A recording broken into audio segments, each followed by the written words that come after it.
person herself has resigned as an attorney to focus her energies in helping disadvantaged women around the country. Nontuthuko is here with us in our studios today to tell us a little bit more about her journey and the role she's playing in our society. A very good morning to you, and thank you for being here today. Thank you so much for having me. So you spent 4 to 5 years studying an LLB degree, a very sought after degree. What made you change your mind? I came to a point in 2014 or 15, I think it was, where I realized that I need to follow my gift and my passion, which is speaking, public speaking, and I've always wanted to do that, and I really felt like I need to focus all of my energies on that, and that's the only way that I would excel truly at what I'm doing.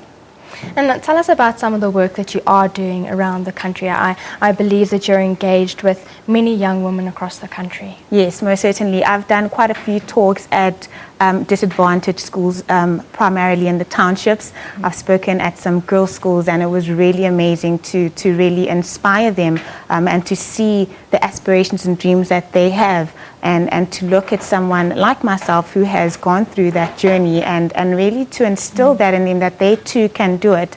There are no limitations, only those that you set for yourself. And now in these areas that you work in particular, there's this sense of lack of education and violence against women as well. These are some issues that have really been brought up over and over again during August Women's Month. But what are other challenges that women in these particular areas are faced with? I think there is a huge problem with women with competition with themselves. I believe that it starts with self-worth and valuing yourself as a woman, and that's the only way that you're able to then contribute in a meaningful way. When you have a sense of self-worth and belief about yourself, you stop competing. When you know who you are as a woman, you leave very little room for anyone else to tell you or dictate to you who you are or who you should be. So that's one of the many challenges. And of course, gender inequality as a whole, of course, we know there's still a huge disparity with that. The playing fields have not been leveled, and so you find women constantly being pitted against their male counterparts to prove themselves and their worth, and that they too can do it. Those are just some of the few challenges, and of course, women just being reduced to just their gender.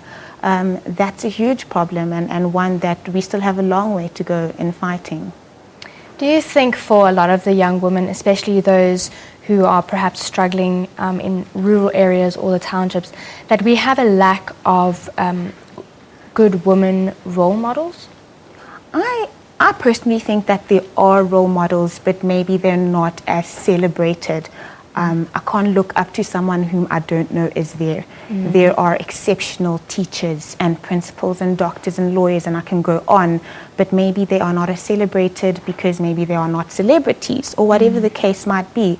So you find that they have a very small pool of women to choose or select from, and that is an issue. But there are definitely exceptional women out there doing amazing work, and I think that these women should be celebrated more, and more focus should be on them. And what could other young women such as yourself be doing to make a difference, even if it's a small difference in their day-to-day lives for others? I think it starts, like I said earlier, with empowering ourselves firstly, because you cannot give what you don't have. You need to have a sense of self-worth about yourself, and when you do that, you allow others to shine and you empower others around you. And we need to stop this notion of putting each other down constantly. It is such a thing with us women to compete with each other and feel intimidated all the time. So if it's anything, if it's the smallest thing, you don't need to stand on a podium or march across the country. It starts with the smallest thing, such as empowering the next person next to you, and in your everyday life, be that person and own that space. And do you think social media plays a very big part in this building up of young women? Oh, most definitely. Social media and the media in general. I mean, what images do you see of women on TV? They are skinny, they have this hourglass shape, they are light. The lighter you are, the more beautiful you are, or so we're told. All of these stigmas. Yes, all of these things that have been placed on us, and you find young women especially trying to confine themselves and fit into this box that they've been told they need to fit into. So again, there is no sense of self-worth. You don't know who you are if you're trying to be something that the media is telling you need to be to fit in. So if you don't have a sense of self-worth, of course you're going to try to bleach your skin, as we've seen a lot of women do, and wear that waist trainer so that you can have that hourglass shape and whatever other ridiculous things have been imposed on us.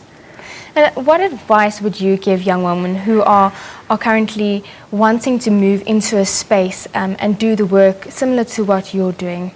I would say do your research very well. As you said earlier on, I went into a profession that I knew very little about. It's a very esteemed profession, and it's a good profession, but I didn't do my research. So I would say know exactly what you want, do your research, get a mentor, somebody who's in that space, and get them to tell you more about it. Take initiative, be a self-starter, and know exactly what it is you want and have a sense of direction about yourself. Well, thank you very much for joining us today. Not a problem. And it seems that you are doing some very good work in inspiring our youth, which is well needed. Thank you so much. Thanks for having me. That, of course, is Nontuthuko Mhlungu, who is doing some good work in the community.